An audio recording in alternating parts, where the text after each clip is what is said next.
Hello, everybody. Shelley Devine here from Infinite Soul Connections. I am going to be talking today about a couple things.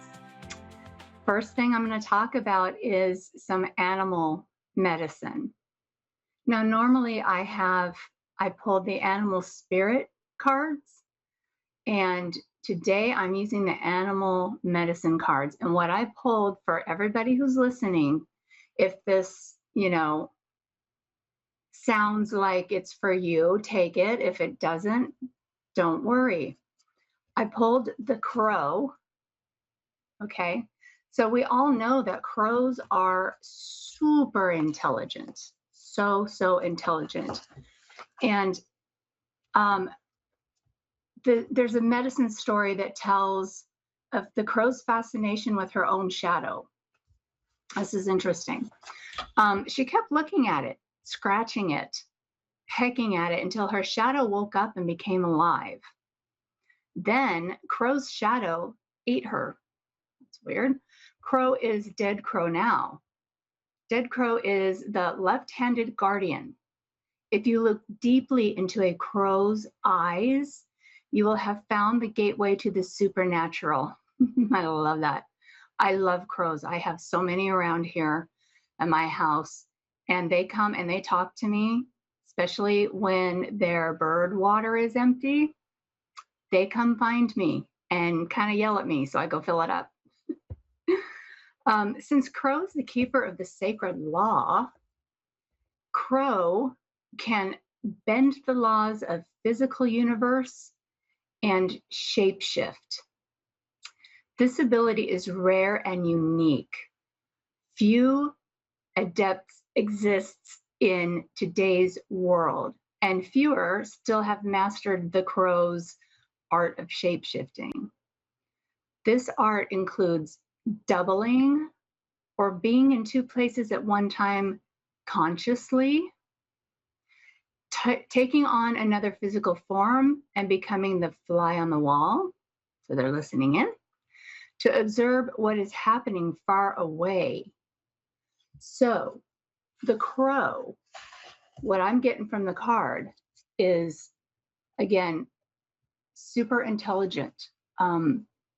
They know there's a connection. If you are opened up into your intuition is opened up, there is a connection with a crow, and you can actually talk to them and look at them, and they will look at you and they will talk to you. And if they keep repeating, coming back, they kind of start to become your, what feels like kind of like a guardian. And this guardian is going to give you warning signs. Okay, so maybe if this makes sense to you about the crows, listen up. If you have crows around you, if something is going on, they're going to alert. And if you leave their bird water empty, they're going to yell at you. Okay, so also I want to talk about connecting with your spirit guides. And your spirit guides are always with you, whether you know it or not.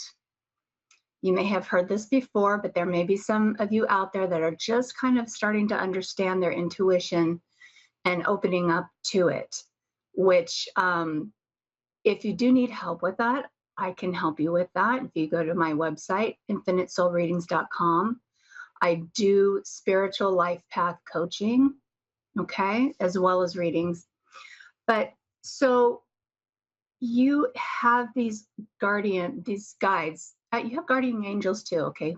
Slow down, let me tell them. You have your guides, and they're part of your soul's journey. However, you can choose to deepen your relationship with them by asking for their guidance and paying attention to what comes through, paying attention to their messages. That's where the intuition comes in.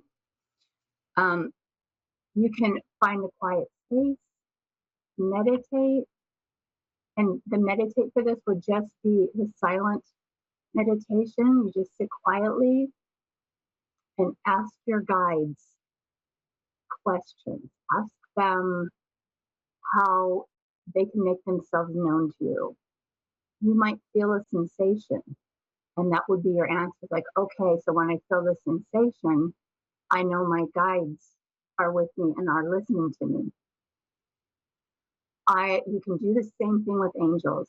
I work with angels a lot. And what the angels like to do for me, besides all the angel numbers that I see all the time, is they'll just like make the top of my head feel like it's tingling or somebody's playing with my hair.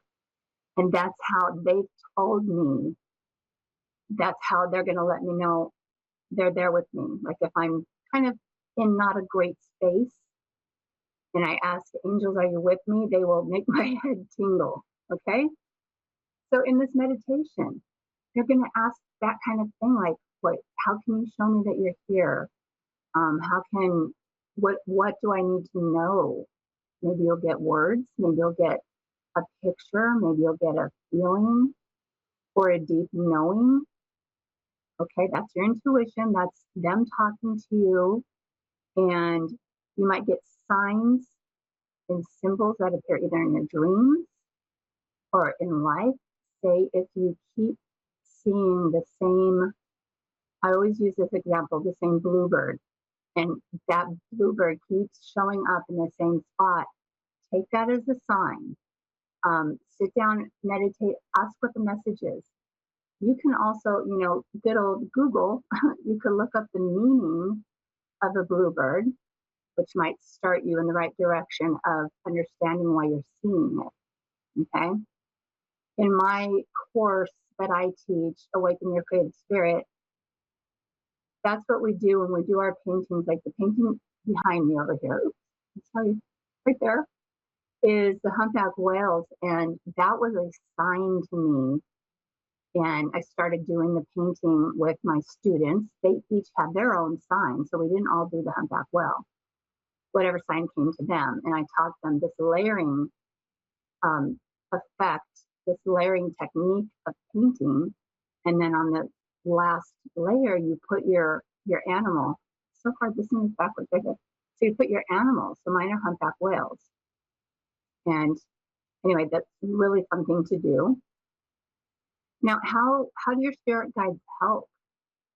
Your guides offer wisdom and transcend worldly concerns, focusing on your spiritual growth. That's what they love you unconditionally. Let me say that right now, because they love you so much.